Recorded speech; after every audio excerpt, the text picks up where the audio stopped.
Hello there, and welcome to Master of Horror, a series of true scary, ghost, Wendigo, and cryptid stories that I've gathered from all across the internet and what I have heard throughout the years. These videos have rain in the background so as to help you relax and sleep.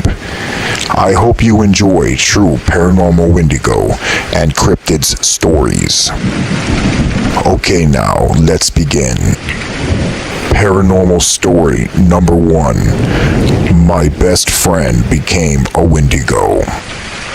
In this true story, some names have been changed. My friend Roger, after not hearing from him for about 2 years, came to me and asked me to help go with him to a cabin in the woods about 2 hours from where I lived, so he could show me and tell me something that was very important. I went ahead and got into his car, and we headed to his cabin. This was a huge surprise to me, for I hadn't heard from him in 2 years. While in the car, he did not look the same as I remembered him. I asked him how he was doing, but he didn't answer that. He said, "Ben, I know it's been a long time. I was hoping you would have answered me like you did, and I thank you for that." The whole ride over there to the cabin felt really awkward, and I knew that he must have been in some kind of trouble, so I asked him, "Roger, is everything okay? Are you in any kind of trouble?" Roger looked at me with a straight face as sweat began to come down his forehead. He said, "I need your help with something, Ben. I really do. You're the only one I could trust at this point." I looked at Roger in the eyes and I told him, "Is Samantha okay?" Roger didn't answer me. It was quiet pretty much the whole way to the cabin. I actually looked over at him while he was driving, but no matter how much I tried, not look like my best friend Roger. There was just something about his face. He then parked in front of a cabin and said, "We're here."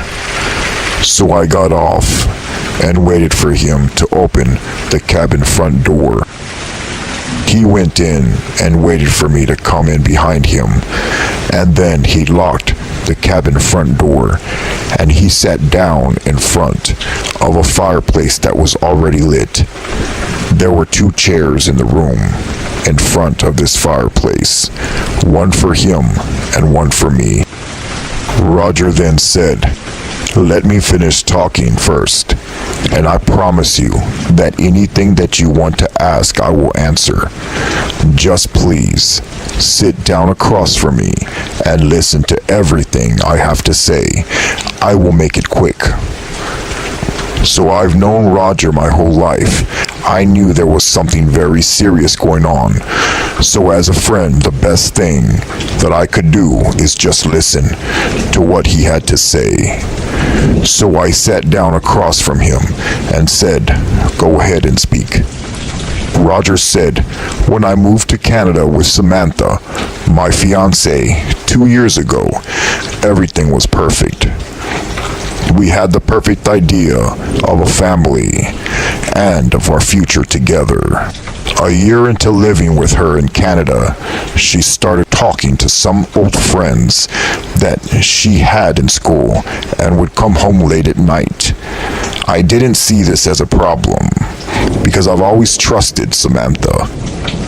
She began to act weird. She started dressing in all black, and there were times where she didn't even look like herself. The first thing that popped up in my mind is I suspected that she was cheating on me, or maybe there was someone else she was talking to, but that was far from the truth. Sometimes she came home really late, and I would ask her, why is she coming home so late? And she said, it's okay, don't worry. I'm not messing around behind your back. There was something I really had to do after work that was very important. This went on for a couple of months, until it got so bad that she would not show back up at home days at a time. I started to notice that her skin would look more pale, but yet she would look more younger. She looked vibrant and her eyes had a sort of a glow to it. She looked so young, way younger than she really is. There were times I could not even keep up with her. But everything changed one night. She had said that she wanted to play a game, so she tied me up to a chair and put handcuffs on me, on both of my wrists, tightly. I thought she was going to do something kind of naughty, something that we've never done before. But I've always trusted her, so I went along with everything she did. She said, I'm going to call a friend over. But I didn't understand why she would want to call one of her friends. But by the time I knew, somebody had came to the front door, and it was quiet for a while. I wanted to get up to see what was going on. I couldn't do anything. She even put duct tape around my mouth, so I couldn't scream. I didn't understand what was going on. When I heard screaming come from outside the bedroom door, my eyes widened with fear. The door opened to my room where I was, and Samantha started pulling in her so-called friend by the legs. He was unconscious, and I've never seen this guy before. I didn't know if she was joking around, but when she grabbed a hammer and bashed his head in, I knew this was for real. She began eating the flesh off of him. I started screaming, even though I had tape around my mouth. She looked at me and smiled and said, "This is what I've been hiding from you for the past year. I am a flesh eater, and that's why I am so vibrant and alive, and I want you to become like me." She grabbed the knife and hacked off his arm and put it to my mouth and said, "Bite and eat." With the same knife that she used to take his arm off, she put it to my throat, and I said, "Please, don't kill me."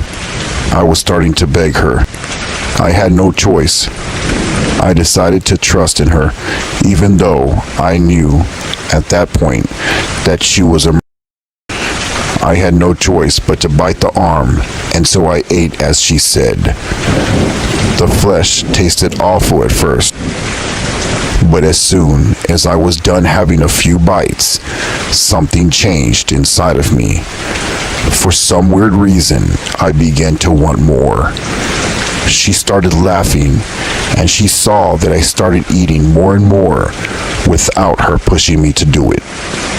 Hearing my friend Roger telling me all of this stuff made me sick. I said, "Roger, are you okay? Are you sure you're telling me the truth?"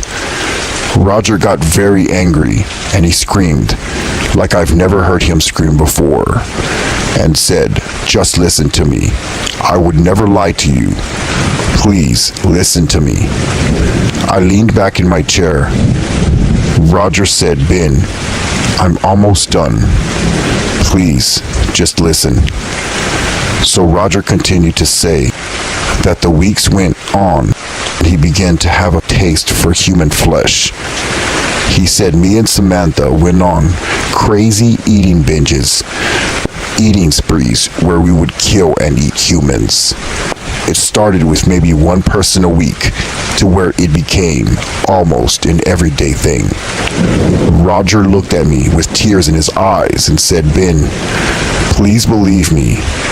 I've been consuming flesh every day for months, but have gotten to the point to where now I cannot live like this. I asked Roger, where is Samantha? What happened to her? Roger then said, you see, about 2 weeks ago, Samantha started to change. I woke up one night and her body became that of a creature, and she had eyes that were no longer green but turned red. I even found her one night drooling as if she wanted to eat me. When we were outside one night, she went up to me crying, telling me that she did not want to live like this no more. So I started crying because I missed the Samantha that I used to know, the Samantha that didn't eat humans, the Samantha that had a beautiful heart. You see, Ben, the people that she was hanging around with must have been also Wendigos, a creature that eats off the human flesh and survives. All I remember is grabbing the gun, and while her back was turned towards me, I shot her in the back of the head. When I did, I kid you not, her body became that of a creature. Her true self came out, and her skin became slimy. Claws were formed in front of my face. As she lay dead, I had no choice but to bury my very own Samantha. So you see, Ben, I came to you to ask you a favor. You see, I cannot kill myself. It will be too hard. In order to break the curse, someone has to kill me.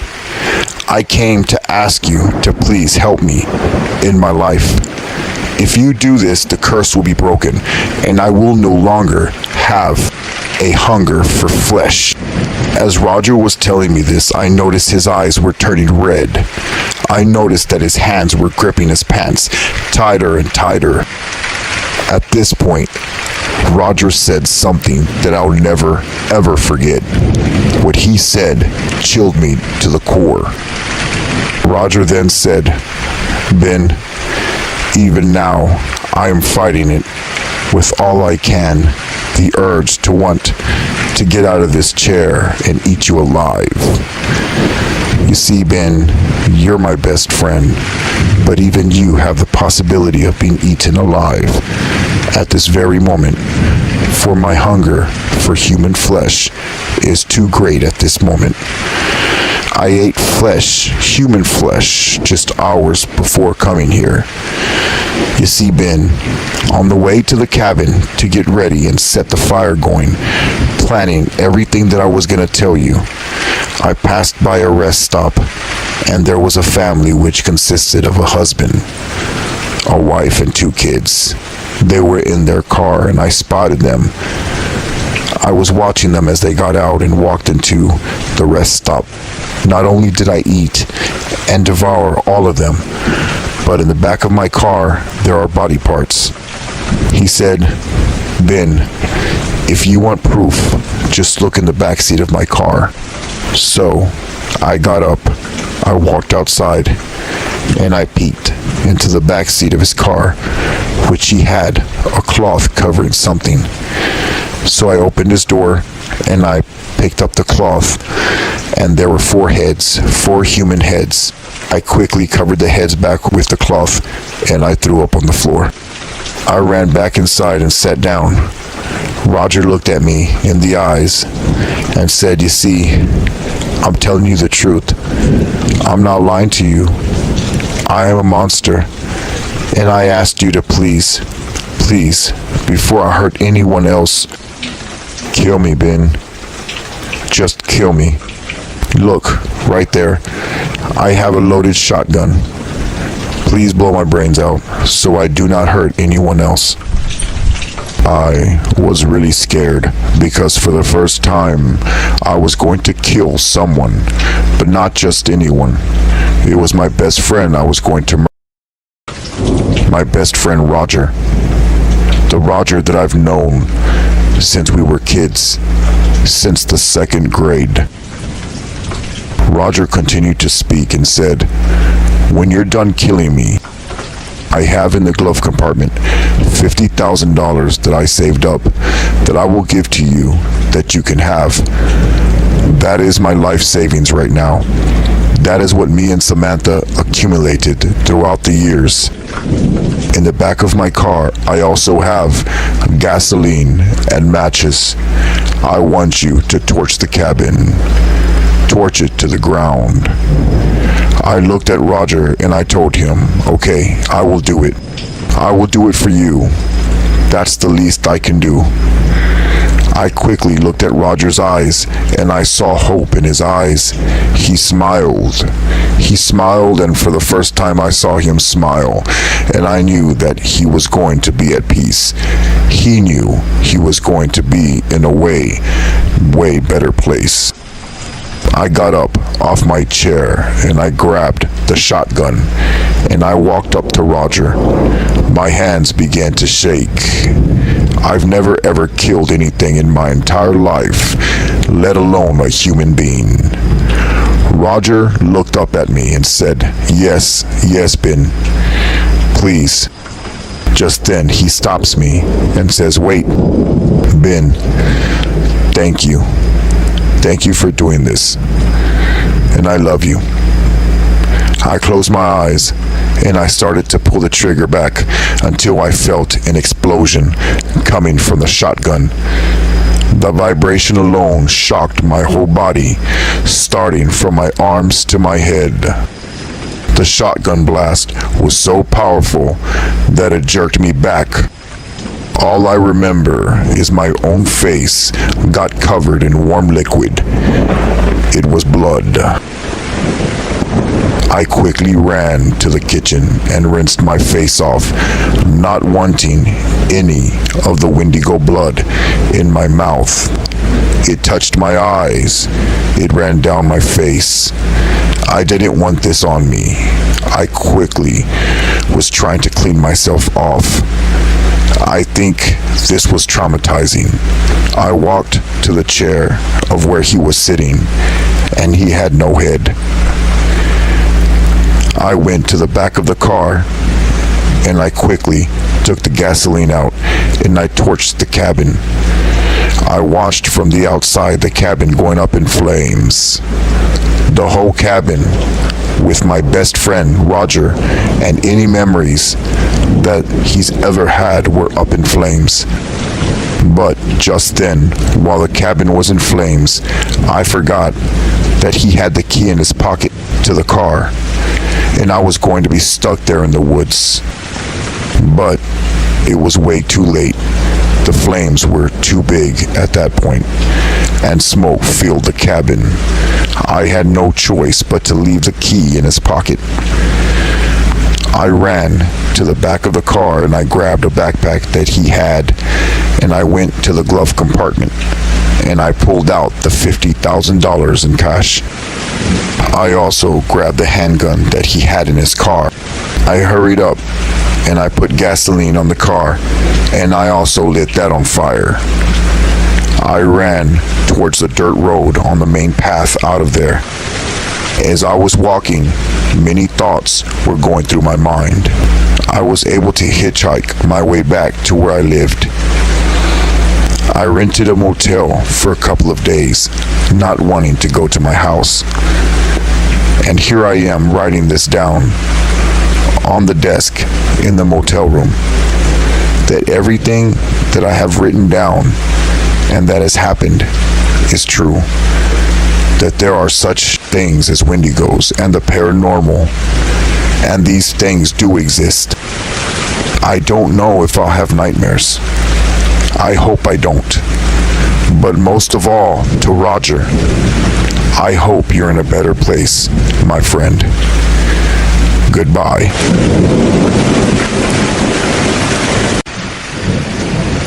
Me and my uncle are Mexican and Native American, and this happened in the Mojave Desert in South California.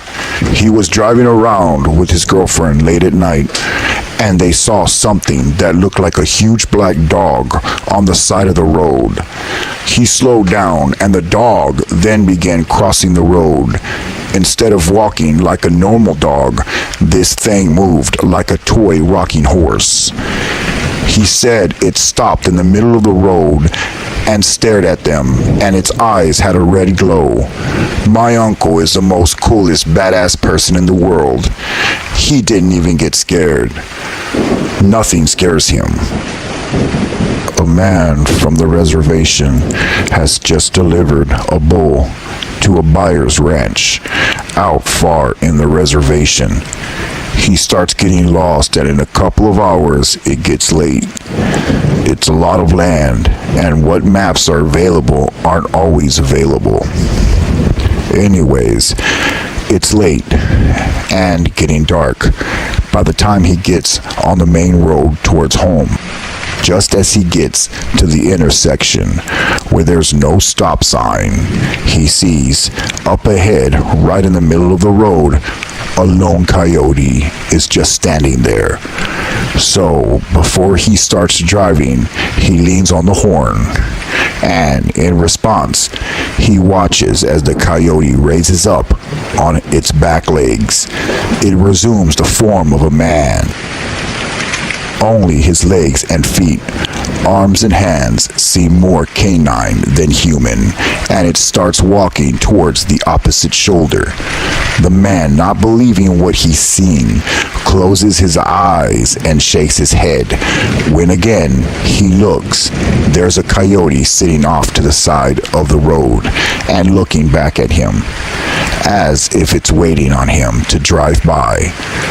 The man is certain that it's the lights playing tricks on him, and the fact that he has been on a long drive must be draining him.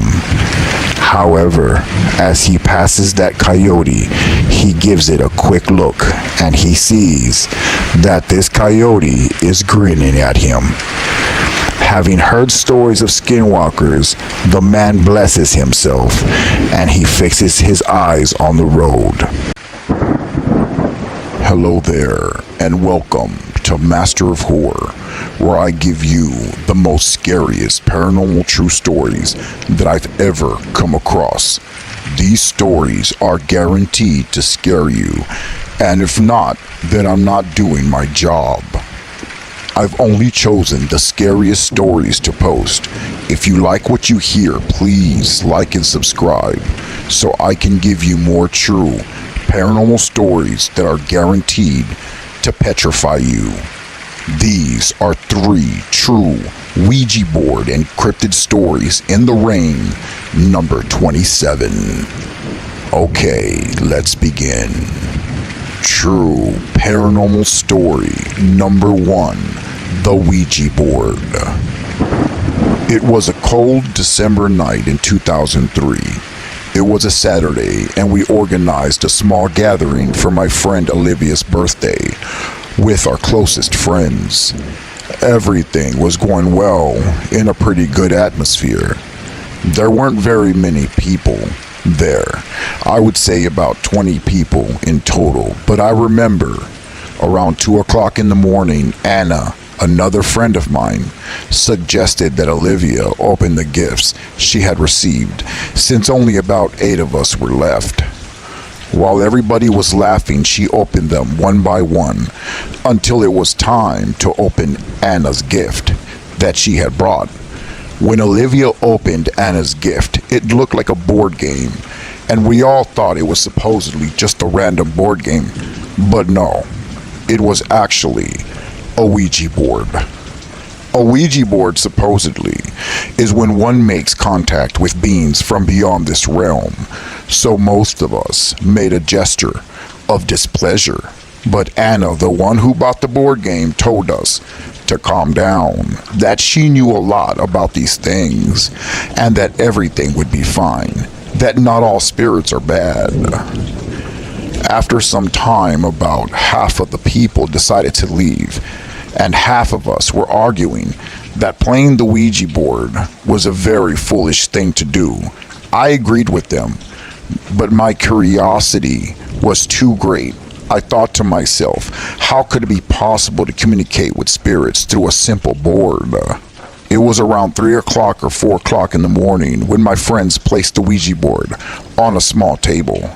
Everyone sat around it, and it was illuminated by some candles. Anna was very well prepared. Once again, they urged me to play, but I refused. I felt that I was already risking too much by just being there. So, there was about 5 of us in total. Olivia, Sophia, Matt, Anna, and me. Matt actually spoke out and said he was going to just stay over as an observer and made everyone promise that if anything strange happened, we would immediately stop the game. That actually made me feel a little bit safer when he said that. About 15 minutes passed and absolutely nothing happened. The planchette didn't even move. For those who don't know, the planchette is a small triangular piece that is placed on the board, and it indicates letter by letter what the entity is trying to say. It meant there was no spirit in contact with us, so for a moment there I was a little bit relieved. But surprisingly, after a few more minutes, it began to move. Everyone started asking questions. Some questions were about things that only we knew about, but the spirit answered them with great certainty. You can say everything was going well, but then something terrible happened. We asked about the cause of death of an acquaintance of ours, about whether there were other spirits besides him, and then right after that question, we asked whether or not it was a good or evil spirit. The planchette moved toward yes when we asked if it was an evil spirit. Just then, suddenly, a door that was situated right behind us slammed shut. Later on, Sophia thought she heard someone call her name, but I certainly didn't hear anything. But what I am sure about is that the candle that I was holding started to shake. As a result, I dropped it on the floor. I tried to leave, and they tried to stop me. Anna told me that I couldn't just leave like that, as they had to say goodbye to the spirit first. But overcome with panic, I ignored their words. Everyone else stayed that I remember. I didn't hear from my friends for the next few days. Later on, I found out that things worsened. After I left, they told me that the spirit was asked its name, which it responded with a very strange and hard to pronounce name. I'm sorry that I can't tell you what it is, but not even they could remember it. They also told me that leaving there was the best thing I could have done by not being directly involved in the game. The risk I ran by leaving was lesser. As I mentioned, one of the most important rules of the Ouija is that you cannot leave the site until the entity allows you to go, and it says goodbye. As I understand it, that spirit was not allowing them to leave. Perhaps one of the strangest things is that no one noticed the things that others were perceiving. Matt explained he heard footsteps running towards him, but no one else noticed it. Also, in a really weird manner, Sophia started laughing hysterically while looking towards the patio, exactly through the door that had slammed a few moments before. She also collapsed to the floor. The rest affirmed they hadn't seen anything there. Olivia said she heard footsteps on the roof and some howling like that of an animal, and likewise no one else was aware of that.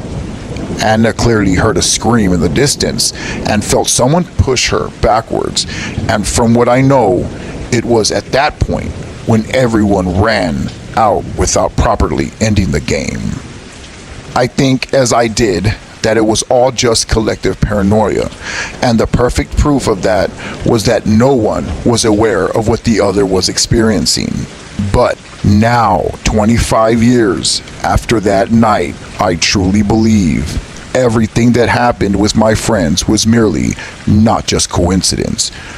Because since that time, only 2 of us are alive. Matt, about a month later, began to suffer terrible headaches and a sudden weight loss. Then ultimately, he passed away. Doctors were unable to accurately diagnose an illness, and this terrified us all without communicating with each other. We all came to blame the Ouija board. Olivia was unalived by her boyfriend a few months later. It's really strange because he seemed to be a good person, and I don't know what could have happened between them. Also, from that day on, Sophia was not well mentally. She occasionally experienced bouts of laughter and hysteria, kind of like that night when she was playing with the Ouija board. And as for Anna and I, we share the same fate as we started to experience the same mental torture. In my case, I began by hearing a voice calling me, and later I started to see shadows with strange shapes. Although some have humanoid forms, I must say that I have managed to get used to this over time. But there is something that's strange. There is one that particularly allows itself to be seen for longer. It appears to be a very tall man, I would say about 7 foot tall, and very thin. And I cannot see his arms, nor does he have any features. I've tried to record it, but I've never been successful.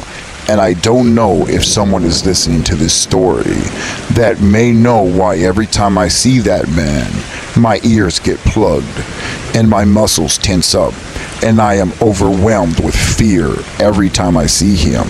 I can go days or even months without seeing him, but then, out of nowhere, when I least expect it, he pops up again. He has never tried to attack me or anything. He just stands there, looking at me strangely. I thank God that I enjoy good health, and I think I'll be fine. I haven't heard those voices calling me in the last few years. The only things that can be said to be wrong in my life are those lurking shadows that are very strange, that pop up sometimes.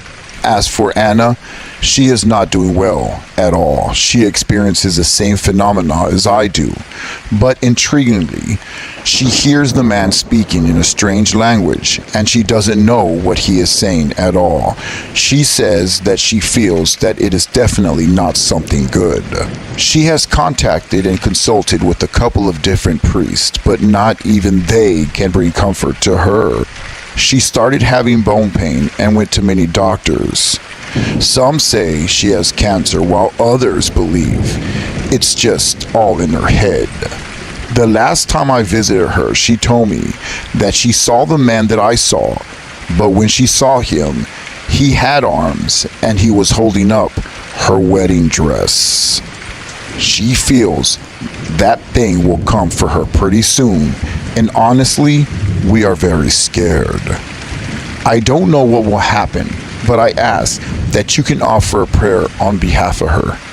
I'm almost sure that after her, it will come for me next. However, I am aware that I must face the consequences. The only hope that I have, looking back, is that the 3 people that did leave early had prosperous, happy lives, and nothing happened to them. I am one of those that left early. True paranormal story number 2, The Haunted Apartment. Hi, I used to live in a townhouse in Rosenberg, Texas in the mid-1990s. We had an older man named Johnny who was the maintenance man, and he had a friend named Ted that would help him do maintenance work for the townhouses. So when people would move out, Johnny and Ted would have to clean up the apartment, fix it up, and get it ready for new occupants. Johnny would tell me that people would leave the most outrageous things behind. He claims that most people never even cleaned up the place when they left, leaving most of their valuables behind. Well, one day, Johnny the maintenance man told me that something horrible happened to him the night before when he spent the night in one of the apartments that he was cleaning out. He claims that he was alone in the apartment around 1 o'clock in the morning, and instead of driving back home, he decided to spend the night since there was so much work to be done. Ted, his friend that usually helps him, didn't come that night, so Johnny was alone.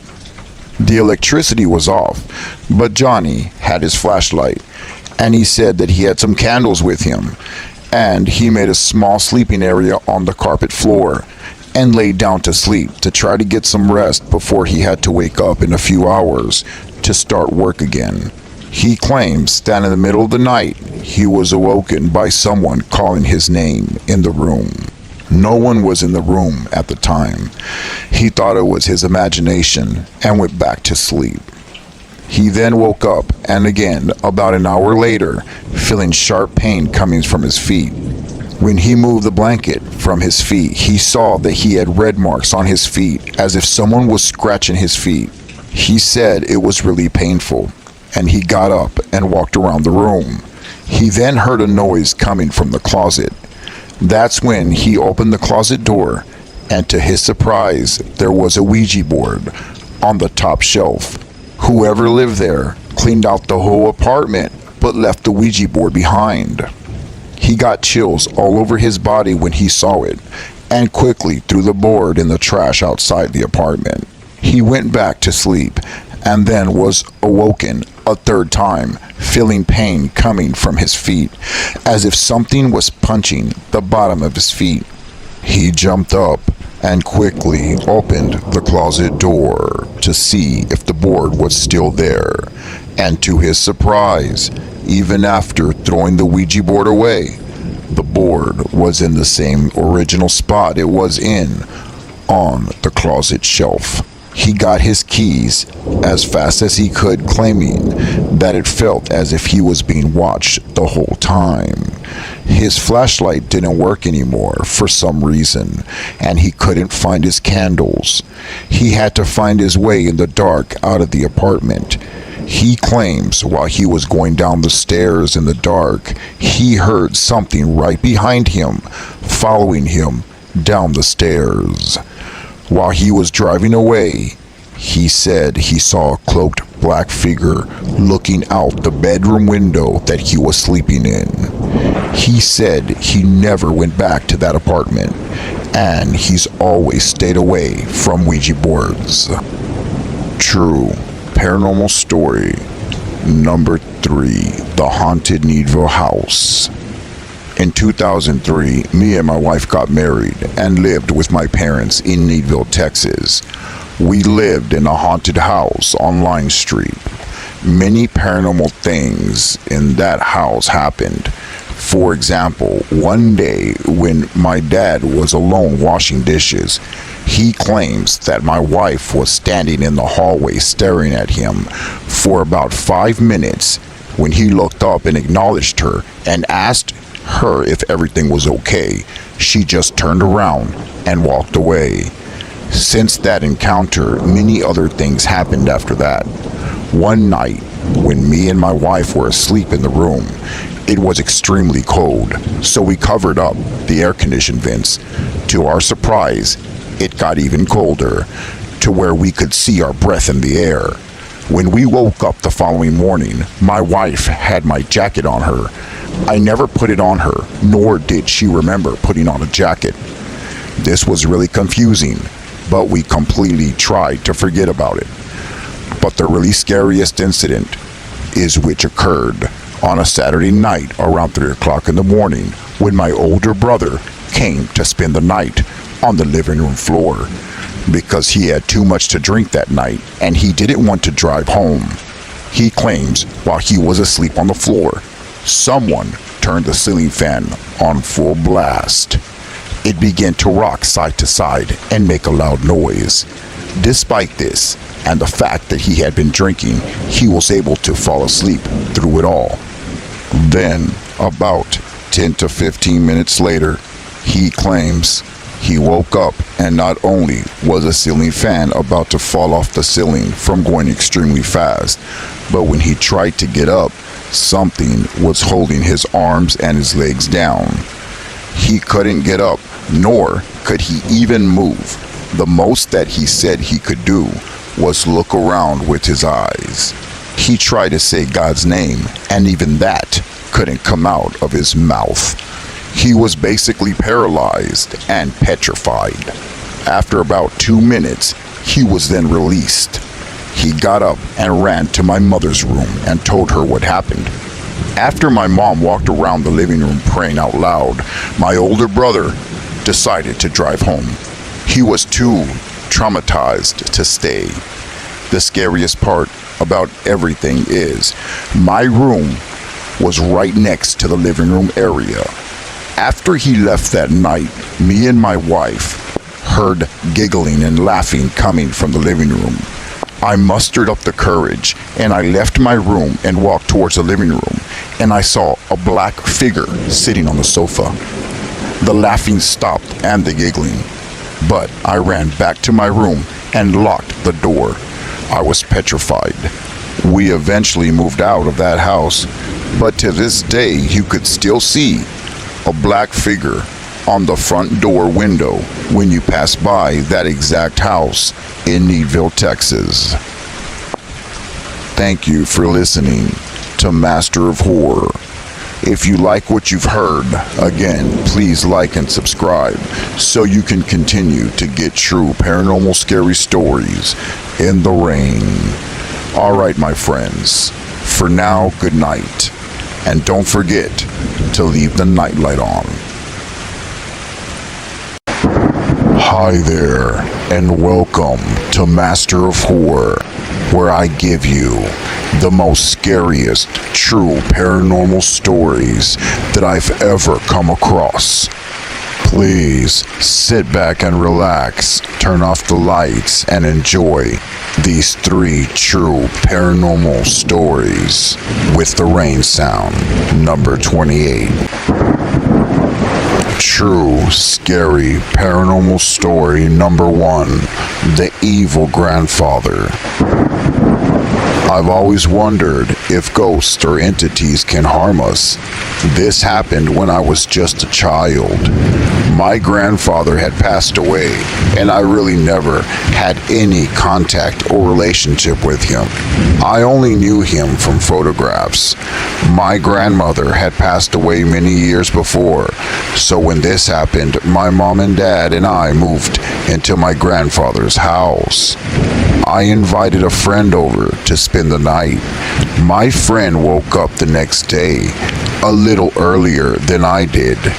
He went to go use the bathroom, and on his way to the bathroom, he encountered an older person coming out of the kitchen.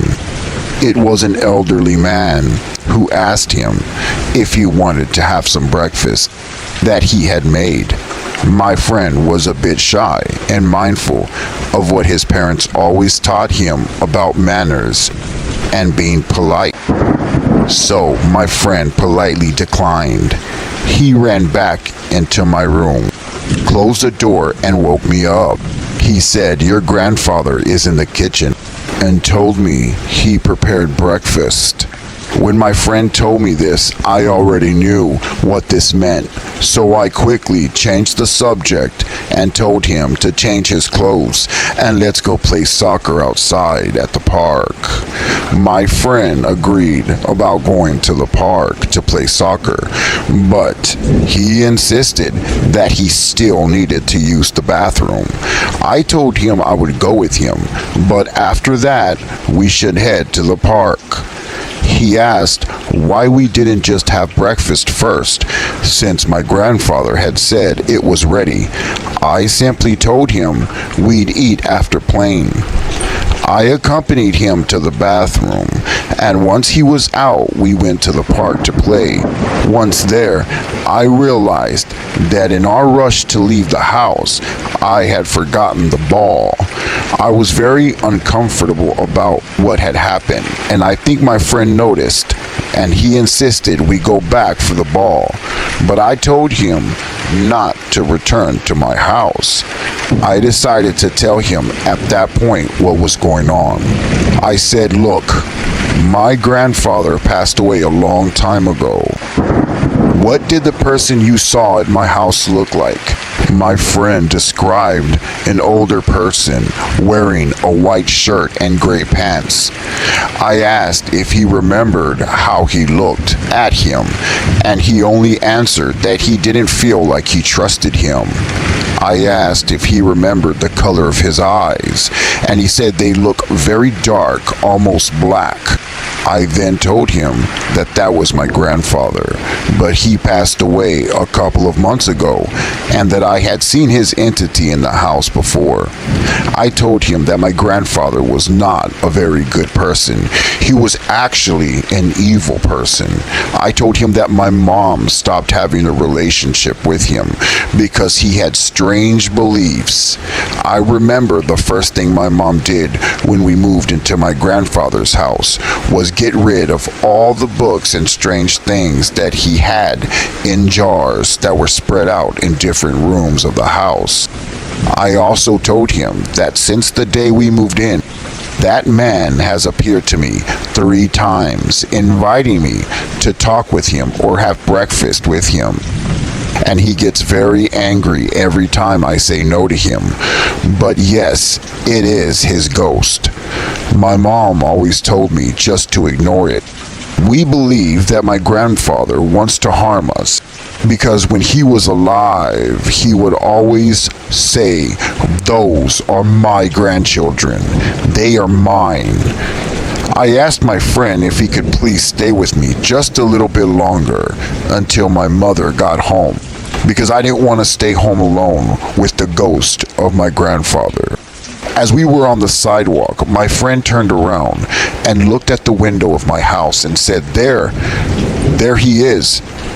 I turned around to see what my friend was looking at, and yes, my grandfather was standing right there in the window, looking right at us with black eyes. I told him, "Don't let him fool you. He is not a real person." Then my mother finally came to pick us both up. True paranormal story number 2, The Incubus. I never believed in demons, dark entities, or anything supernatural, but I experienced something when I moved to another country, and to this day, I can tell you those entities are real. I'm from Mexico, and I don't want to give too many details. I wouldn't like to reveal my identity due to the nature of the story. Only a few people really know what happened to me. I prefer it stays that way. So to begin with, my brother got a job in the United States, working in Texas for a really good company. I decided to move in with him, not only to keep him company, but also to get better experienced with the United States. Also to help him with chores and things like that around the house as he began to settle down. We didn't have money to buy beds, so we basically made a makeshift bed, and we bought pillows and put them on the floor, so we slept on the floor. It was still pretty comfortable. As we're laying down next to each other, we had some space in between us, but one night I felt like something laid right behind me. I felt really uncomfortable, and I told Steven, my brother, to move over, that you're too close to me. You're not letting me sleep. And I threw an elbow at him, but when I moved my arm to throw the elbow, I didn't hit anything. My elbow went directly to the floor. It was really strange because it literally felt like someone was laying right behind me. When I turned around, I saw that my brother was a bit startled by me shouting out loud, but eventually he closed his eyes and went straight to sleep. The next night, the same thing happened again, and the night after that, the same thing happened once more. Then, on the 4th night, I decided to change the position in which I slept. Normally, I slept on my left side, so I decided to sleep on my right side. I already thought it was my imagination, and somehow, every time my brother moved and was behind me. For some reason, I felt like someone was snuggling up against me. So after rationalizing it that way, I decided to change my sleeping position. But to my surprise, this did not improve my situation, but it rather got worse. So when I was just about to fall asleep, I felt someone lay down behind me and got really close to me and started spooning me. It felt like they put their arms around my abdomen and pressed really hard.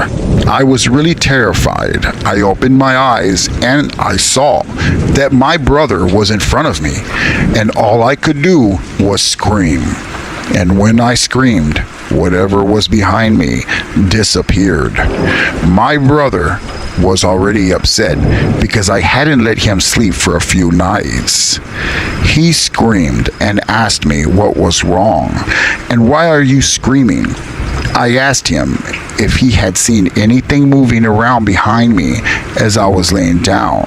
He didn't understand anything I was trying to say, and he said that this was bringing a lot of stress upon him, that he can no longer fall asleep at night and get the rest that he needed. I tried to explain again what was happening to me, and he just told me to stop saying nonsense. He said the plan was for me to be there to help him, but this situation was already causing him problems, and days passed, and this situation did not improve. Rather, it got worse. Much worse. I couldn't even last one more week.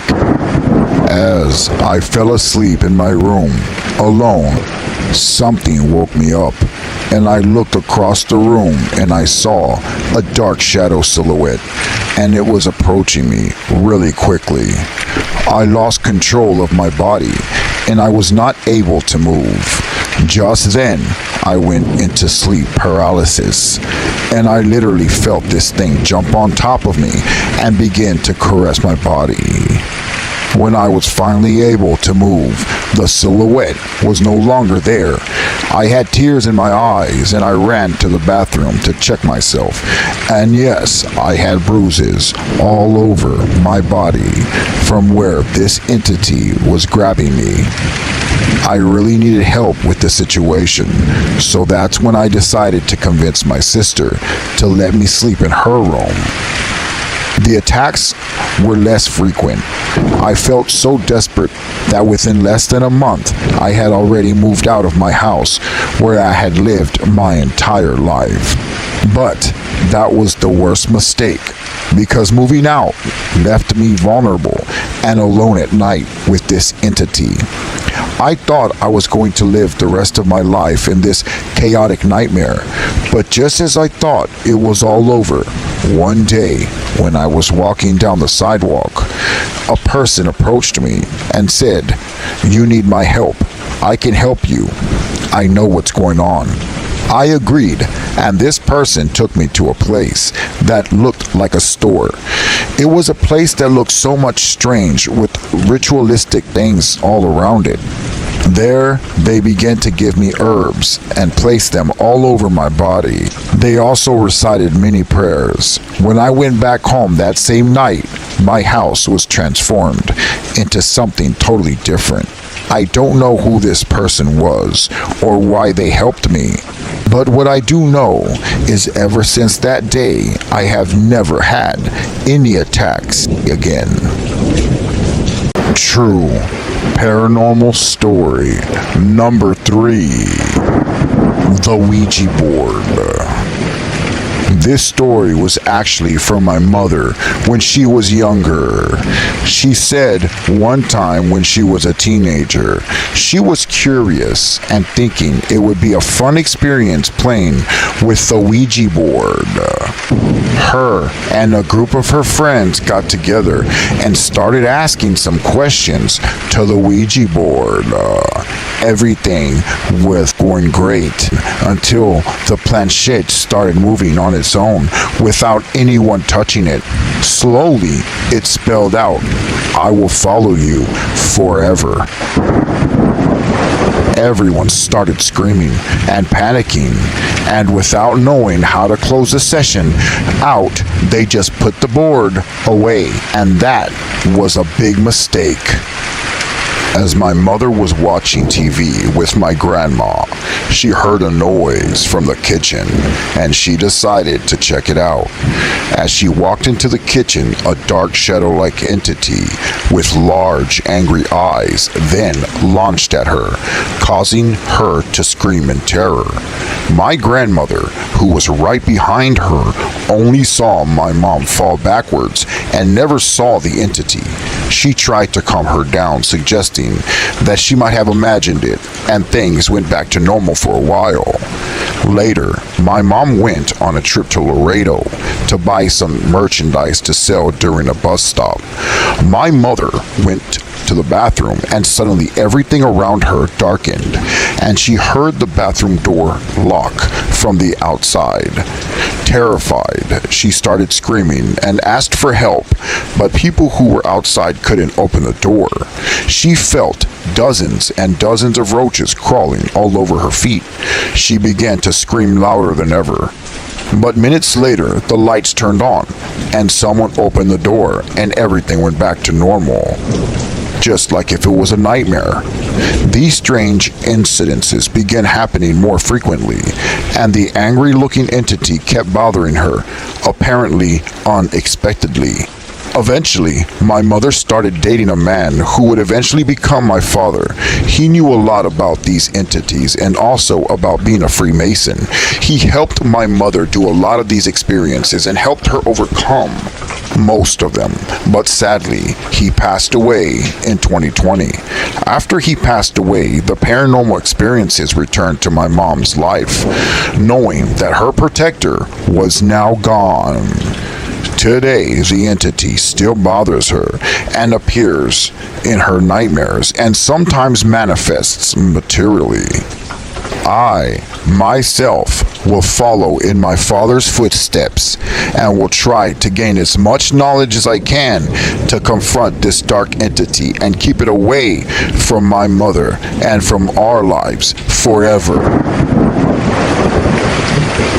Thank you for listening to Master of Horror. These were 3 of the most scariest paranormal stories I've ever come across. If you like what you've heard, please like and subscribe. Till next time, my friends, sleep tight and don't forget to leave the nightlight on.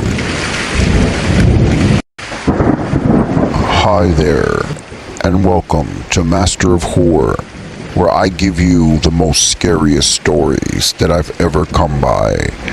Dive into the depths of the paranormal, and please enjoy these true scary Ouija board stories. True paranormal story number 1, the new car. This actually happened to my cousin, and this happened when I was about 17 years old. At the time, I was really close to my cousin, who was a year younger than me. We got along great, almost like brothers. Being an only child, my parents always encouraged me to connect with family, so I wouldn't feel lonely. My cousin and I became very close. Because of this, we often went to parties at our friends' houses. We pretty much were healthy kids, maybe having a couple of drinks to feel grown up, but it wasn't a habit. One day, my cousin got called to go to a friend's house. He asked me to get permission from my parents so that we could spend the night there, which I did. When I got to our friend's house, everything was normal, like always. We played board games, video games, and talked about stuff 17-year-old kids usually talk about. Everything was going great.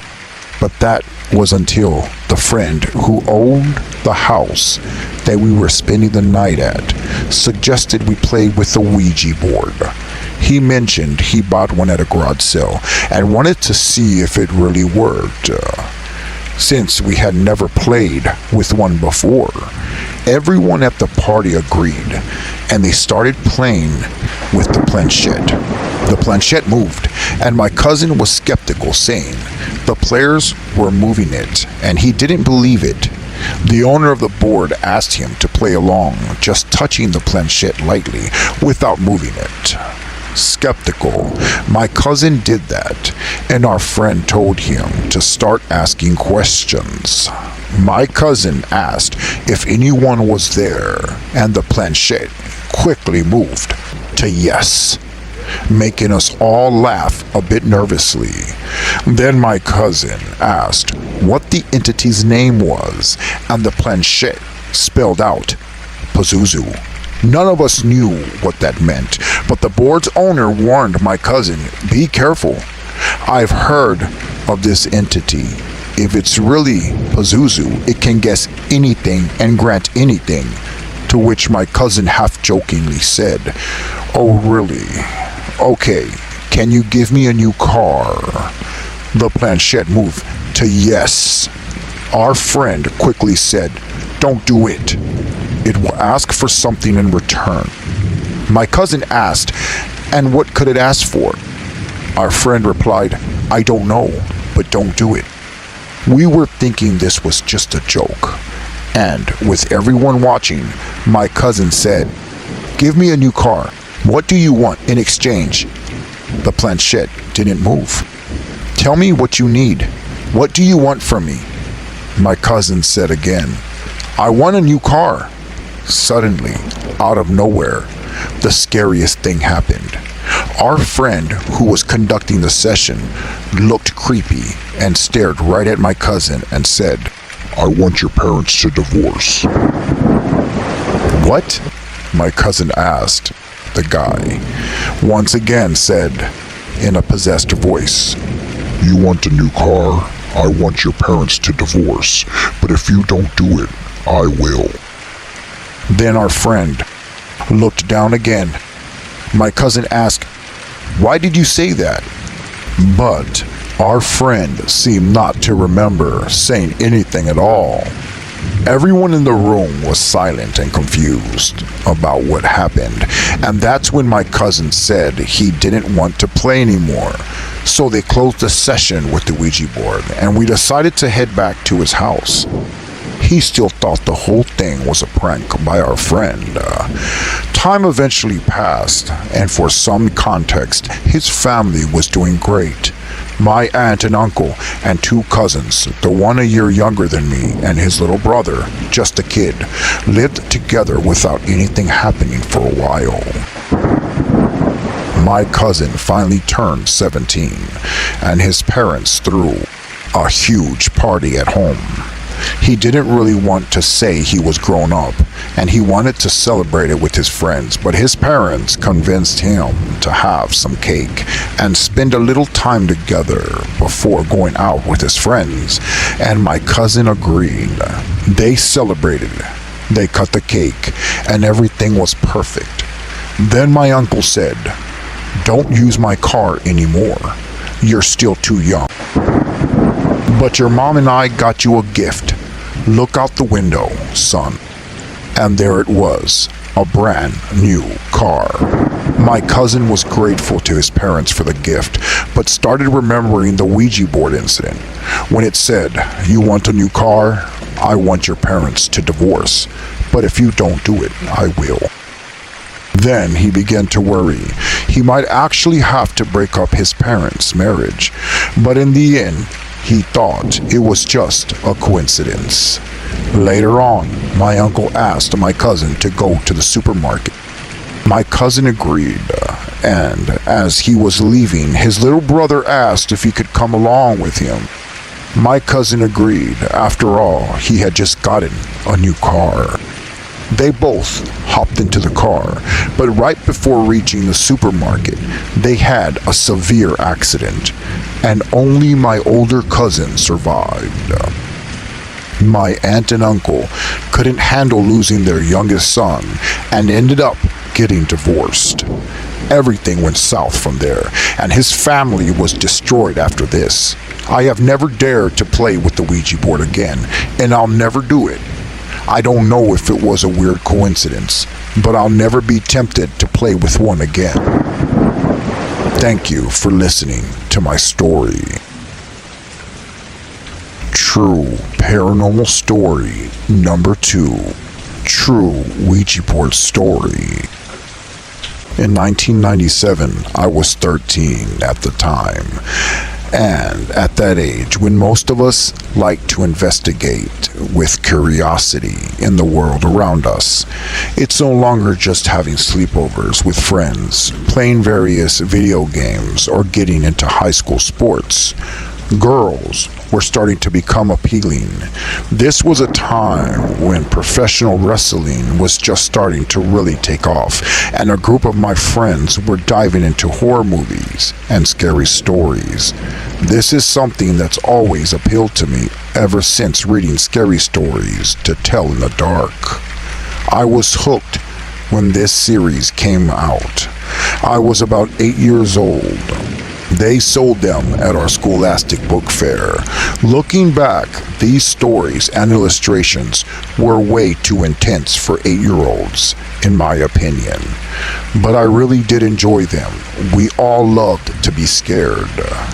My friend Philly and I enjoyed getting together to watch horror movies and scare each other with urban legends.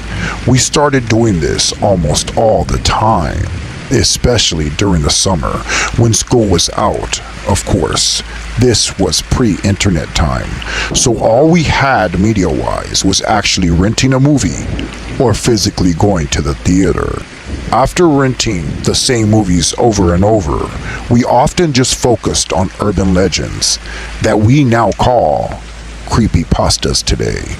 We might find some books at the library that had them, or we just made up our own, but we really wanted to feel some actual terror. I wish we could have just stuck with our stupid scary stories. So when me and my friend Philly were at his house alone, we went to his sister's room and we had the idea to pull out a Ouija board from under her bed. Again, we made sure that no one was home when we pulled it out. The board was really glossy and it looked new, as if nobody ever played with it. So we did 2 sessions with this device, but this was enough to keep me away for 22 years after doing it. The first session was incident-free. We asked a few silly questions, me and my friend Philly, like what our future held, if we will get married and have kids, stuff like that. Even though I never played this before, I still knew not to ask certain questions, like what was the name of the person we were talking to. Maybe we figured that out from all the hours spent watching scary movies. It was a second session when things got weird. Philly and I were going back and forth with the board, asking simple questions about our lives. I remember asking where I would live as an adult, and the board said Seattle. I was living 20 miles away from Seattle at the time. This is when I felt the aura of the board shift and the air, because static was brewing all around us. I could tell you that everything that was going on was real, and neither one of us was moving the oracle. My hands weren't even on it at some points. But back to the Seattle question. Around this time, I was researching the city of Seattle because one of my favorite baseball players, Ken Griffey Jr., played for the Seattle Mariners, and that was my favorite team at the time. The next couple of questions is a blur to me, and all I remember is the oracle going mostly to the word no when we asked a question, even if it wasn't a yes or no question that was required. Then I asked the last question that I would ever ask the Ouija. I asked, would the Detroit Tigers ever win another World Series? The oracle moved so fast to goodbye. I looked at my friend Philly, and his eyes were bulging out and his mouth was wide open. I had the same expression on my face. We knew that once the board said goodbye, you're supposed to put it away immediately. We threw the board into its box, took it back to his sister's room as fast as we could. My friend Philly chucked it under the bed, like nothing happened. After a while, me and Philly started letting out tiny little laughs, lighting up into big belly laughs as we hit the floor rolling. We were laughing out the nervousness that we felt during the game. We were making fun of ourselves, of how dumb and scared we looked while we were playing the Ouija board game. My friend Philly lived in the country area across the street from a cemetery, and there weren't many houses around, and it was about a 15-minute hike just to walk to the neighbor's house. Around 2 o'clock in the morning, we finally got tired from playing video games. That's when we decided to step outside, and we looked at the graveyard that was across the street from his house, and began talking about how calm the night was. And I remember there wasn't any wind at all. Then, behind us, we heard movement, and my friend Philly's bushes started shaking. We started hearing growling, and it definitely didn't sound like a dog. It sounded much larger than a regular animal, and it was coming from the bushes around his house. To this day, I don't know what it was, and I don't care to know what it could have been. We knew something wasn't right, and we both headed straight for his house. Even now, writing this down, I can feel an eerie presence. We both knew somehow this was related to the board. Philly, my friend, suggested that we call it a night and try to get some sleep, but to tell you the truth, I wish that was the end of the story. Just a few short hours later, we woke up to the sound of knocking. Sounds that I couldn't determine where they were coming from, but it sounded like it was outside the house. We both went downstairs and looked out the front door. I slowly peeked outside. I saw something that made my heart drop into my stomach. A man was standing right outside the door. He didn't move. He just stood there.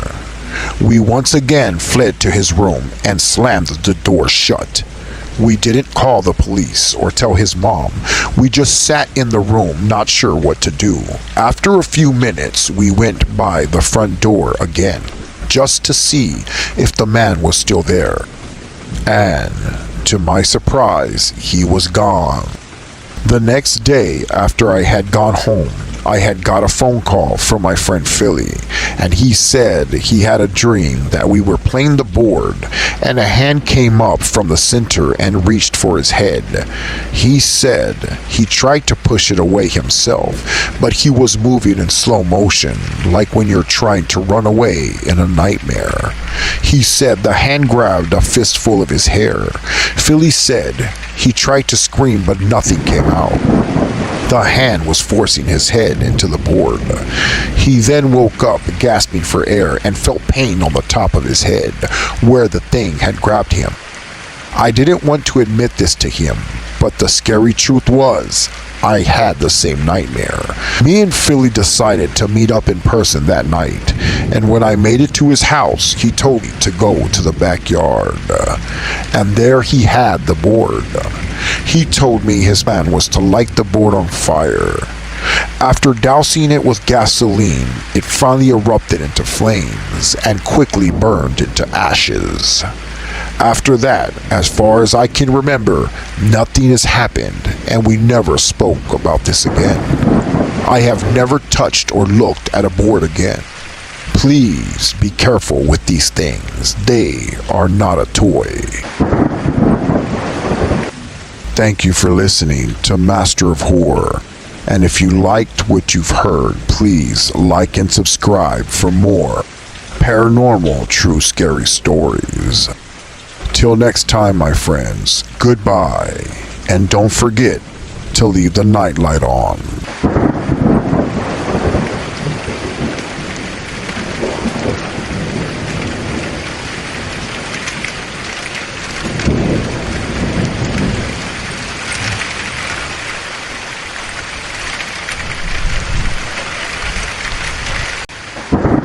Hi, and welcome to Master of Horror, where I bring you the most scariest stories that I've ever come by.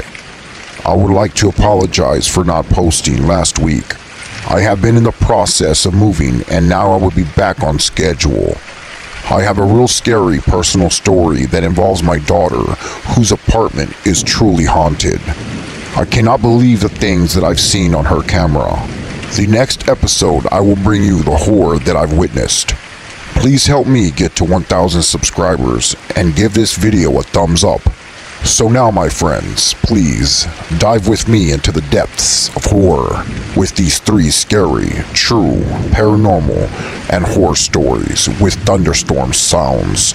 Number 30. True paranormal story number 1. My paranormal experiences.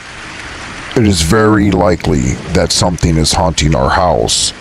Through the years, I've experienced quite a few supernatural things in the house, like hearing footsteps when no one is around. The footsteps come from areas that are no longer walkable, like walking through closet walls and windows. Things and objects are thrown from shelves, but they don't just fall. They'll be lifted several inches into the air, hang there for a moment, and then get thrown to the ground with great force. And we always try to find a logical explanation. But after a while, we try to ignore these paranormal experiences or find a rational explanation. One experience involves my younger brother and sister.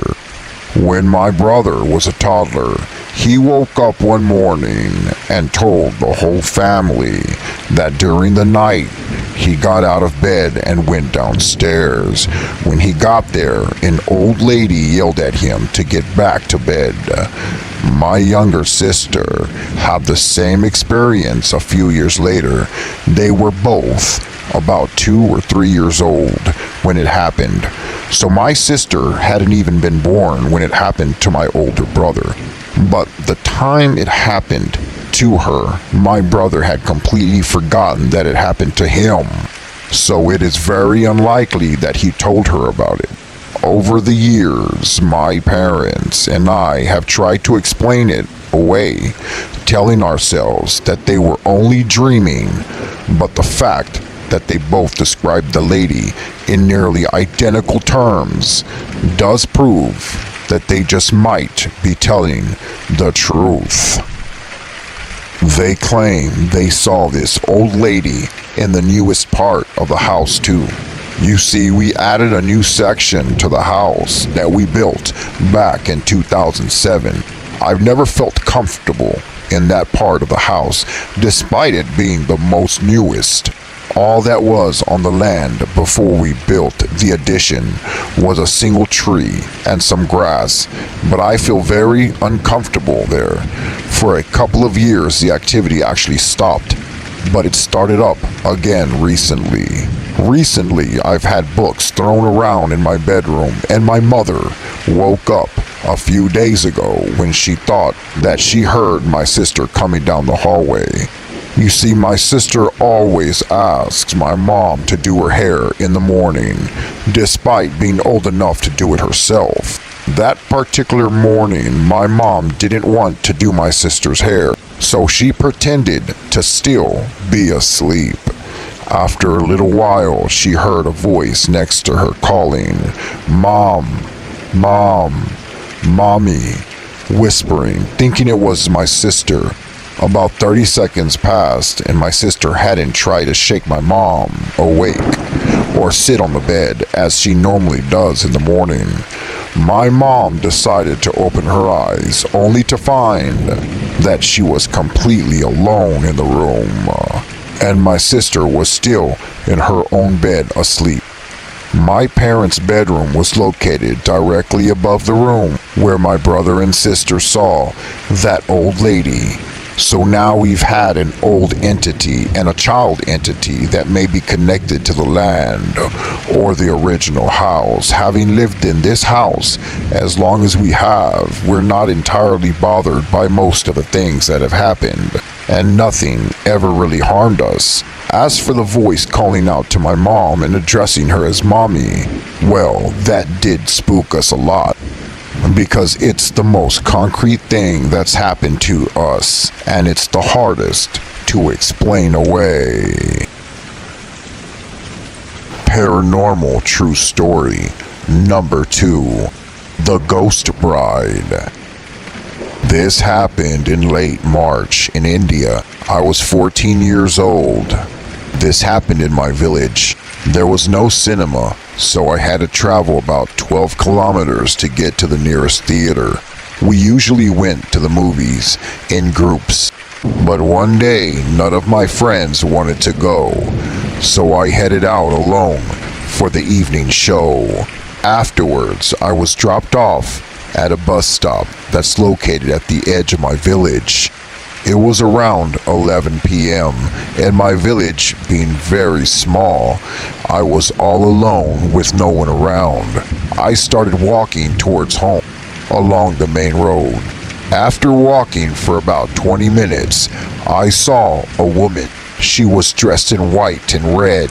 I felt really scared and I knew she couldn't be human. She was covering her face with the garment, just like newlyweds do in India. So, I assumed she was a new bride. I thought to myself, what's a newlywed bride doing out here, all alone, late at night? She was just standing there with only trees surrounding her. I called down to where she was and asked if she needed help. But instead of answering, she started walking into the trees. And I found myself following her all the way. But no matter how fast I walked, I was never able to catch up to her. She was always ahead of me. After a while, I regained consciousness. I looked around and discovered that I had wandered into the middle of a jungle. Suddenly, all the scary stories that my elders ever told me came back to my memory, and I stood there frozen in fear. I remember that in our culture, an evil spirit will appear dressed as a newlywed bride with no legs. Slowly, I looked down at the woman's legs and realized she didn't have any at all. I wanted to run, but the thought of her being behind me and possibly chasing me down made me feel sick and nauseous. I had chills and goosebumps all over my body. Just as all of this was coming through my mind, she stopped and turned to look at me. At that very moment, I told myself, you better run or you're gonna die right here. So I ran, and when I got close to my home, I started screaming for my mother. I then felt something grab my shoulder. It felt like a claw-like heavy hand. I screamed one last scream that I was barely able to do. My mother and brothers came outside and asked me what was wrong. I explained everything to them. They looked at my back because I said it was hurting, and there they saw claw-like scratch marks. My mother performed some rituals before letting me into the house. She wanted to ward off evil spirits so that it would never enter our home. I suffered from a very high fever for 3 days straight after seeing that evil bride. Once I was healthy again, I asked my mom if there were any new brides in our village or any surrounding village, and she said no, there was not. I still went to the movies after that, but only during the day, and never, ever alone at night again. Paranormal True Story number 3, Bloody Mary. When I was 12 years old, I became very interested in the paranormal, so my friend told me about standing in front of a mirror and reciting the words Bloody Mary several times in a row. Supposedly, this Bloody Mary would show up in person if you do that. I wanted to try it, but I was too afraid to do it alone. So one day, this friend and I stayed after school. After everyone had left, we walked down through the empty hall in the girls' bathroom in front of the mirror and began saying Bloody Mary 5 times in a row. We then heard a very strange female voice calling our names. We were terrified and we ran out into the hallway, but nobody was around. 2 days later, I was sleeping in my upstairs bedroom and I was awoken around 2 in the morning by the sound of crying. My parents were downstairs in their bedroom asleep and there were no TVs or radios on at the time. I was terribly frightened because it sounded like a young woman crying right there next to me in my room. Then, I will never forget what happened next. I looked up and I saw a lady standing next to my bed weeping. She was very pale and had tears coming down her face. Her head was surrounded by massive unruly black hair. She wore a torn white dress.